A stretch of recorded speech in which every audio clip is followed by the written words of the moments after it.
Hello everyone. ഇത് 2023-24 compartment എക്സാമിന് വന്നിട്ടുള്ള ഒരു ചോദ്യമാണ്. Two particles A and B of the same mass but having charges Q and 4Q respectively. നമുക്ക് രണ്ട് പാർട്ടിക്കിൾസ് ഉണ്ട് which is A and B. Okay, രണ്ട് പാർട്ടിക്കിൾസിൻ്റെയും മാസ് നമുക്ക് തന്നിട്ടുണ്ട്, സെയിം മാസ് ആണ്. സോ ഫസ്റ്റ് പാർട്ടിക്കിളിൻ്റെ എം എന്ന് എടുക്കുകയാണെങ്കിൽ second particle is also M. Okay, അവരുടെ ചാർജസ് തന്നിട്ടുണ്ട് റെസ്പെക്റ്റീവ്ലി. ഫസ്റ്റ് പാർട്ടിക്കിളിൻ്റെത് Q ആണ്, സെക്കൻഡിൻ്റെത് 4Q ആണ്. Both are positive charges, okay, and they are accelerated from rest through different potential difference. അവരുടെ potentials different ആണ്, VA and VB. So അവരുടെ corresponding potentials കൂടെ ഇവിടെ mark ചെയ്യുക, V and VB, such that they attain same kinetic energy. അതായത് രണ്ടുപേർക്കും same kinetic energy ആണെന്ന് കൊടുത്തിട്ടുണ്ട്. സോ ഫസ്റ്റ് പാർട്ടിക്കിളിന് KE എന്ന് കൊടുക്കുകയാണെങ്കിൽ second particle also I M giving like KE.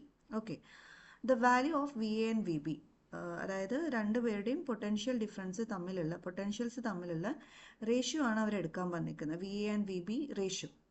Okay, so നമ്മൾ ഇവിടെ അപ്ലൈ ചെയ്യേണ്ട റൂൾ എന്ന് പറയുന്നത്, ലൈക്ക് ഫോർമുല എന്ന് പറയുന്നത്, പൊട്ടൻഷ്യലും കൈനറ്റിക് എനർജിയും തമ്മിലുള്ള റിലേഷൻഷിപ്പിൻ്റെ ഫോർമുലയാണ് നമ്മളിവിടെ അപ്ലൈ ചെയ്യേണ്ടത്.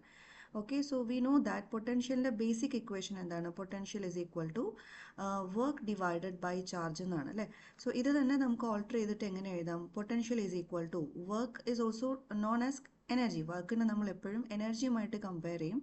So energy divided by charge എന്ന് നമുക്കറിയാം. ആൻഡ് ഹിയർ എനർജി നമ്മൾ കൈനറ്റിക് എനർജി തന്നിട്ടുണ്ട്. സോ അഗെയിൻ കൈനറ്റിക് എനർജിന്ന് നമുക്കിതിനെ റീപ്ലേസ് ചെയ്യാം. So work is equal to kinetic energy divided by Q എന്ന് എഴുതാം. So kinetic energy is equal to potential into Q. Potential into charge ആണ് kinetic energy. So ഇത് തന്നെ നമ്മൾ ഡിഫറെൻറ്റ് ചാപ്റ്റേഴ്സിൽ പഠിക്കുന്നുണ്ട്. ഇപ്പോൾ ഫോർ എക്സാമ്പിൾ ഡ്യുവൽ നേച്ചറിൽ നമ്മൾ പഠിക്കും, ഫോട്ടോ ഇലക്ട്രിക് എഫക്റ്റിൽ നമ്മൾ പഠിക്കുന്നുണ്ട്. Kinetic energy is equal to stopping potential, that is KE is equal to E into V0. Same concept തന്നെയാണ് നമ്മൾ ഇവിടെയും യൂസ് ചെയ്യുന്നത്. ഓക്കെ, സോ ഇവിടെ നമ്മൾ kinetic energy of two bodies consider ചെയ്യുകയാണെങ്കിൽ, for the first body KE എന്ന് പറയുന്നത് which is equal to its potential into Q. So അതിൻ്റെ പൊട്ടൻഷ്യൽ എത്രയാണ്? VA എന്ന് അറിയാം, അതിൻ്റെ ചാർജ് Q ആണെന്ന് അറിയാം. So I M assigning KE is equal to VA into Q.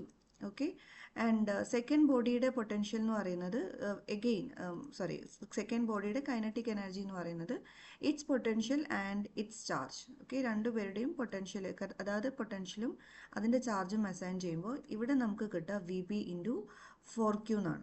Okay, VB into 4Q. Now രണ്ട് സൈഡും സെയിം ആണ്, അല്ലേ? കൈനറ്റിക് എനർജി രണ്ട് ഇക്വേഷൻസും സെയിം ആണ്. സോ നമുക്ക് ലെഫ്റ്റ് ഹാൻഡ് സൈഡ് സെയിം ആയതുകൊണ്ട് റൈറ്റ് ഹാൻഡ് സൈഡും നമുക്ക് ഇക്വേറ്റ് ചെയ്യാം. So VA into Q is equal to VB into 4Q എന്ന് എഴുതാം. ഓക്കെ, നമുക്ക് വേണ്ടത് എന്താ? VA ബൈ VB ആണ്. സോ VB നമ്മൾ ഈ ലെഫ്റ്റ് ഹാൻഡ് സൈഡിലേക്ക് കൊണ്ടുവരുമ്പോൾ VA divided by VB is equal to 4Q divided by ഈ Qനെ നമ്മൾ റൈറ്റ് ഹാൻഡ് സൈഡിലേക്ക് കൊണ്ടുപോവാം. So Q and Q will be cutting each other. So we are getting like 4/1.